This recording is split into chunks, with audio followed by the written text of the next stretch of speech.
Hello, my name is Corey Sanchez-Smith. I am the owner of Heart Shift Consulting, where we cultivate choice-filled lives through heart work. I have the honor of bringing to you today my friend Trish Shaffer. Trish does all the things. She's over SEL for Washoe. She's over MTSS. She has her hand deep in data collection around social emotional learning implementation. She's over restorative practices. She is the do-it-all, know-it-all, be-it-all of SEL. And I love that she gifted us with her talents and time to talk about SEL and assessment. It's one of those things where people really are scratching their heads around how do we measure what we're doing? And she has done the legwork. She's not only done the legwork, but she willingly shares her information and her resources with all of you. So please take this time to learn from her in the video and take a little bit extra time to download all of the resources we have put in the show notes below. I know you'll learn something great. Here she is, Trish. Trish, how are you? Oh, it's so good to see you, friend. How's it going? I love getting to talk to you. So thank you so much for agreeing to do this. Yes, me too. Ditto. I have academic crush on you. So yes. I always feel like I walk away more nourished and energized and excited about the work. So thank you. That's so kind. So I'm going to provide a little bit of background. So you and I were both part of a CASTLE relationship, the Collaborative for Academic Social Emotional Learning. Your district was part of the CDI, or the Collaborating Districts Initiative, and I was a partner district, just got to watch and learn and grow. And I mean, we both can fangirl over all of the people that we're blessed enough to be, friendships with, but you stood out definitely. I mean, quite literally on stage presenting to the rest of us, right? Because of your work and really pioneer positioning around SEL and assessment for your district, Washoe. So I know you were part of a team, you have a lot of history there. Can you start there, just your work with SEL and specifically around assessment? Absolutely. And you are right that I am a small part of an amazing team, and I would be remiss if I didn't immediately call out Dr. Laura Davidson, our former Chief Accountability Officer, Ben Hayes, and CASTLE. And really, when you look at Laura's, we call each other our sister departments, right? Where we have co-led social emotional learning in Washoe. And that is unique to have the director of research and evaluation housed in the Office of Accountability, co-leading social and emotional learning for a school district. And one of the shining pieces of evidence of that partnership is our social emotional competency assessment. So she is really the brains behind it. My role overseeing social emotional learning in our district is to look at how do we implement social emotional learning in our classrooms and in our schools, in central office with our adults. And then how can we help support our teachers when the assessment is given? How can that help them instructionally? So we worked together. We designed the social emotional competency assessment. It was part of an IES grant, and we were fortunate enough to partner with the University of Illinois and CASTLE and us. So we had sort of a big giant team behind this, and we started this work in about 2014. So it's been a while, and we've really learned a lot and nurtured a lot as we've gone through. And it's a pretty simple assessment. We have sort of 17 anchor items that are based off our social emotional learning standards, which are based off the CASTLE framework and the CASTLE wheel. And then we have a 40 item version, which is longer. And then we have a broader 138 item bank. And I bring this up because it is free and available to everyone and encouraged for folks to use. And it is grades 5 through 9 and 11. And students self-report how they see themselves sort of on a 1 to 4 Likert scale. So 1 is very difficult for me to do, and 4 is very easy for me to do. So that is sort of our work. And we use that in conjunction with our early warning system and grades and other pieces of data. And it allows students to capture their own strengths and weaknesses around how they can manage their emotions, how they can set goals, schoolwork, social awareness, relationship skills, and responsible decision making.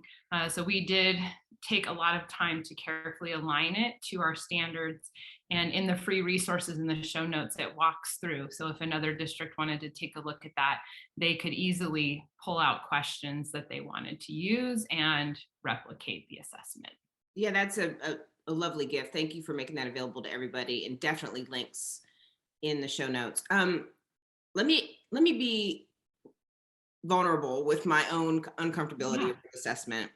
I've always struggled because I feel like there's something so personal about this work, and just who we are as people, how we show up, our willingness to take chance, being part of a community.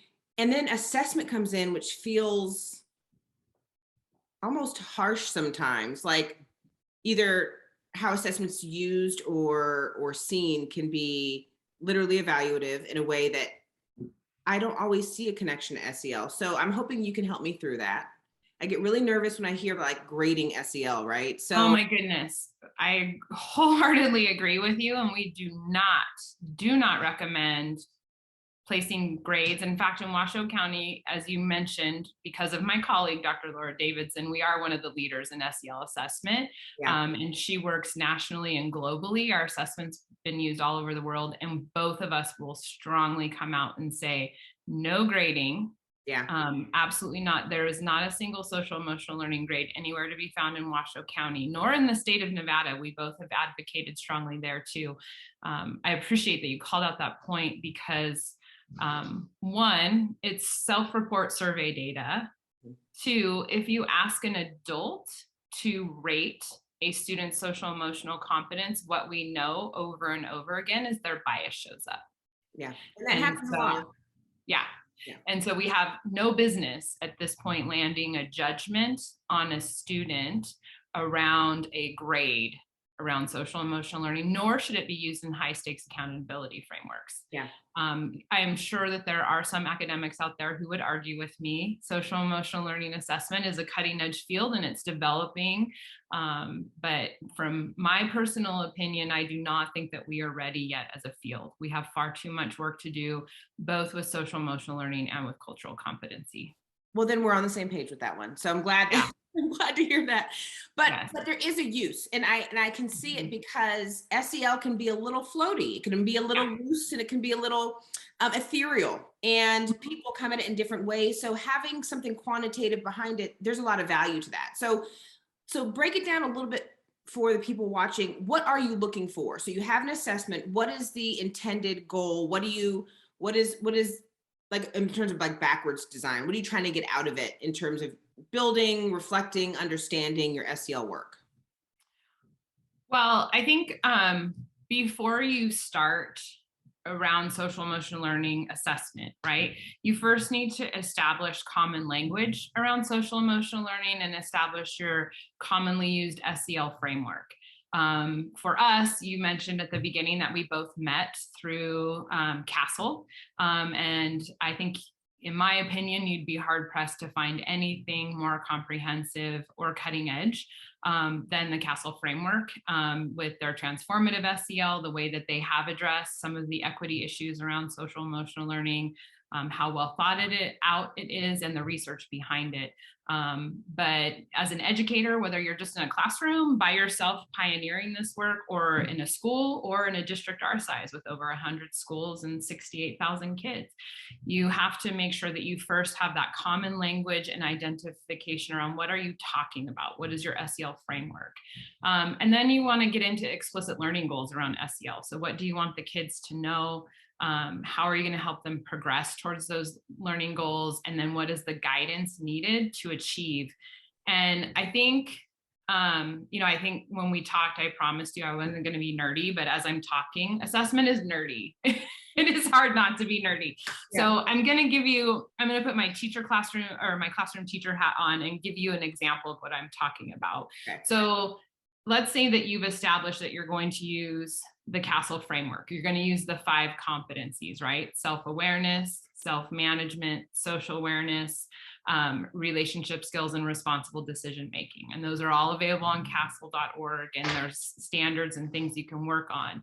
So if you're a classroom teacher or a school and you're first going to start, if you don't have curriculum, which typically does have some formative assessment built into it, there are many tools and resources available for free. And I bet you would be surprised at the way you are continually teaching and engaging in formative assessment around social and emotional learning.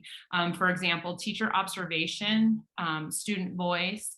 We use student-led conferences here in Washoe, and then academic goal setting.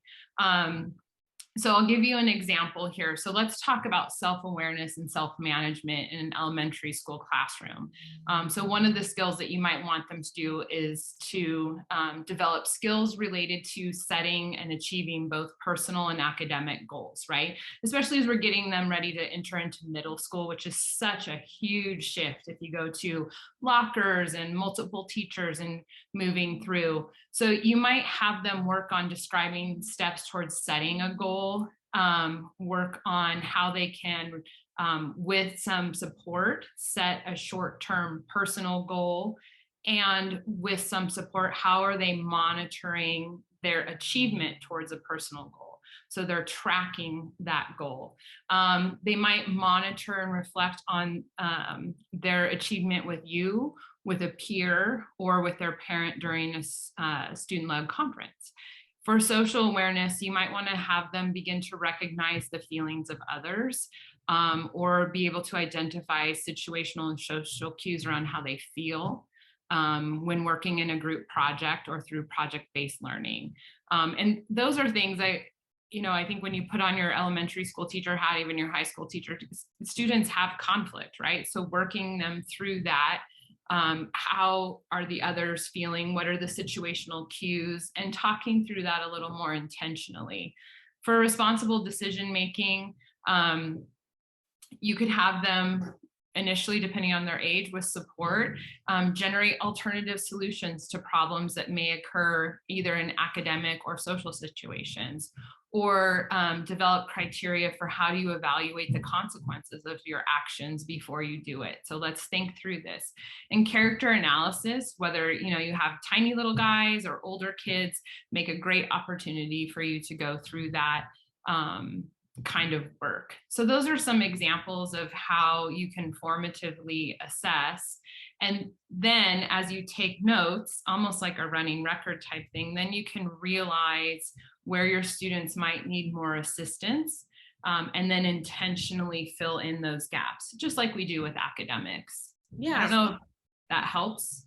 No, that doesn't. I saw a lot of layers. So let me lift some of those up. The first was, you mentioned the examples that you gave lived both in and outside of the curriculum. So you mentioned like character analysis, which is definitely SEL and academic integration. And then you had some others that were more explicit, like goal setting, a personal goal, which doesn't necessarily have to be embedded into academics, though personally it could, right? So just being flexible in your visioning about how you look at SEL, the competencies showing up in the classroom.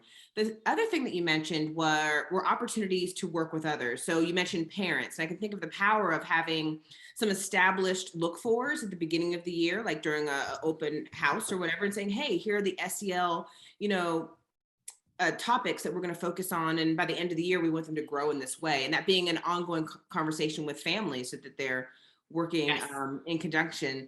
And then this wonderful opportunity to work with your peers, right? So what does the 3rd grade look for? What does the 5th grade look for? And then also not only horizontal conversations, but vertical, because you mentioned transitioning to middle school. So how does the 5th grade team learn from the 6th grade team, maybe some of those gaps that they can help fill if they're systematically looking at SEL competencies in 5th grade in preparation for that transition? Absolutely. And I'll put some tools in, or I'll send you some tools for the show notes that some folks have already done that mapping for you, which as a classroom teacher or grade level team, you could norm, or like you said, you could do your elementary intermediate. You could say, okay, here's what we're working on. and fill in the gaps. I think one of the things we've seen, and we've used more formalized assessment products that you can purchase. We've used our own assessment tool, and then we've used tools that were related to the programs and curriculum we have in our classrooms. And one of the hiccups I see with teachers often is they become overwhelmed with social emotional learning. And you think about the difference between social emotional learning in a classroom versus reading or math standards is you can sort of say, do they know their times tables? Check, up to 10. Yes, they do.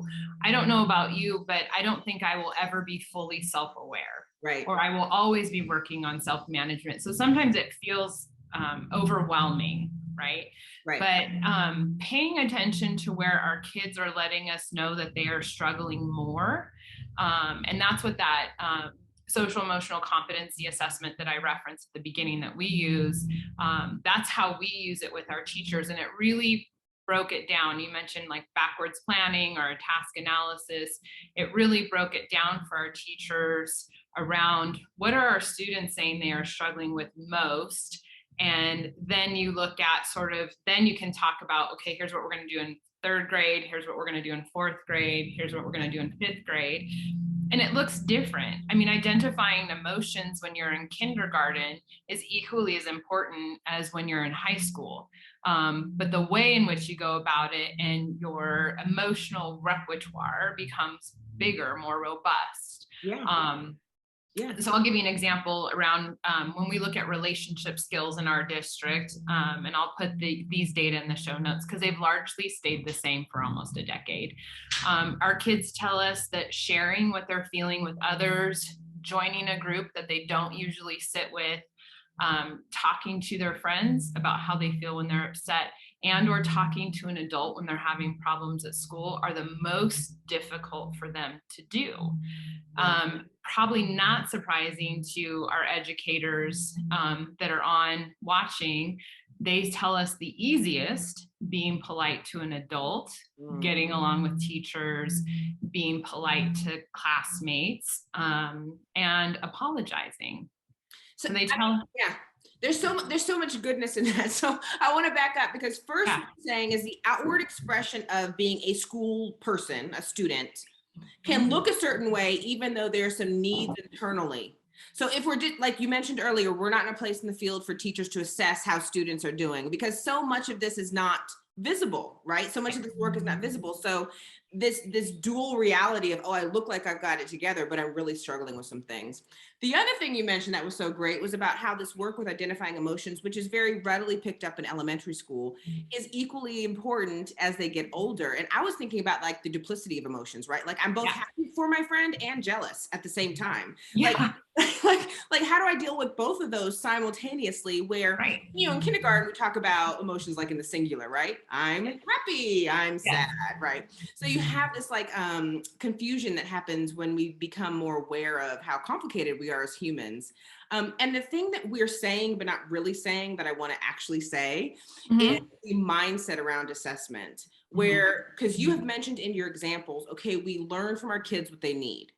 Yes. So often I see an approach similar to these kids know better, they're just not, right? So you can look at assessment so many different ways, but the lens being, I have this data now that I've collected around SEL and how my students perceive their experience.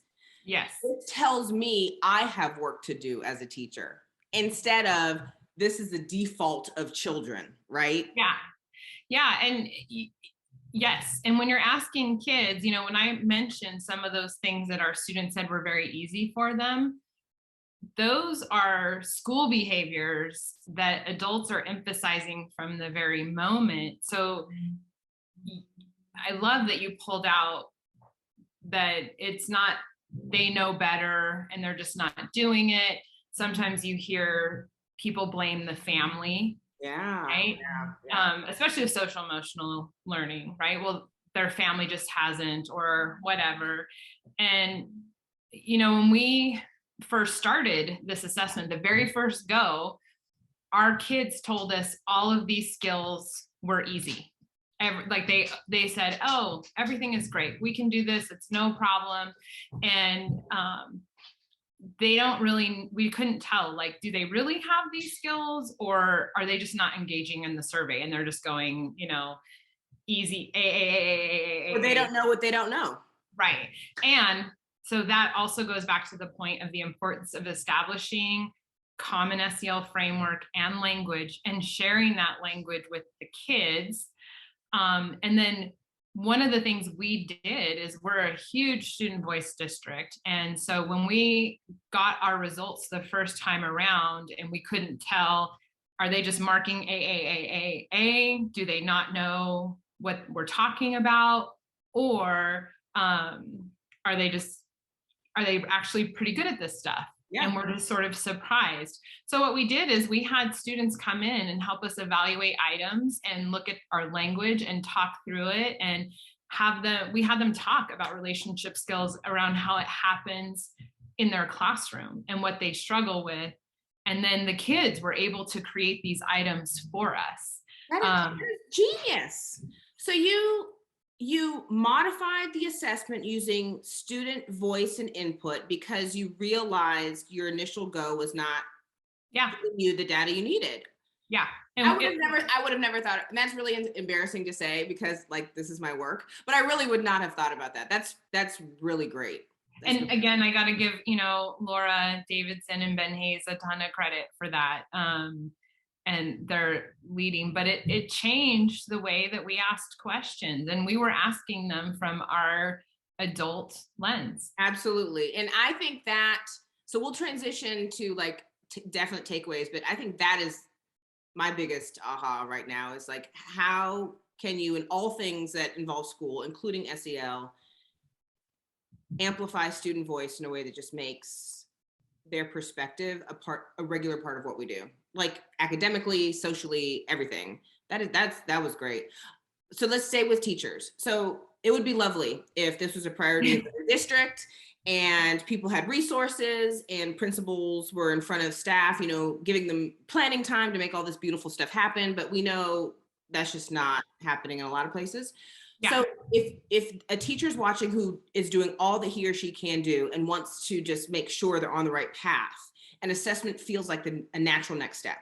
Do you have any suggestions for what an individual teacher can do? Yeah, there are a lot of free resources that will link in the show notes that they can use. And I would encourage them to start small and start with intention. And I would encourage them also to include the kids, and just to segue based on our conversation, talk to the kids, use the language. There was a long time ago, sort of this little camp of people who were like, well, self-awareness, we don't really want to use that terminology with the kids. Absolutely, we want to use that terminology with the kids. Do we maybe have to explain it in some different ways when they're 3 or 5 years old? Yes. But so you want to start small, identify what are you talking about around social and emotional learning. And that could just be goal setting. Yeah. That could be, we're going to work on academic goal setting. So I would start small, and I would start with, if I were a classroom teacher, I would start with some of my strengths. So our student-led projects, student voice, is that something that you feel comfortable in? You've regularly engaged in that? And can you take it to the next level where you have kids really focusing in on self-awareness and their relationship skills and social skills? So then when they're working in teams, part of what you're calling in is their awareness of how others are feeling and responding, and how you can help co-motivate, right? Where, okay, because we've all been in that project where you feel like you're the only one doing all the work and you're pretty frustrated, right? Right. So focusing on that. Or if you're a person who does a lot of academic goal setting in your classroom, then I would pick academic goal setting, but then let's start to incorporate having the kids set one personal and one academic goal and work with them on how to sort of do a task analysis, right? So what, if you want to get to this place, what are the mini steps required in between? and have them look at deadlines and timelines. So then we're really getting into self-management and responsible decision-making and self-awareness. You learn quickly if you're a procrastinator, Right. or if you're someone who can stay on top of it.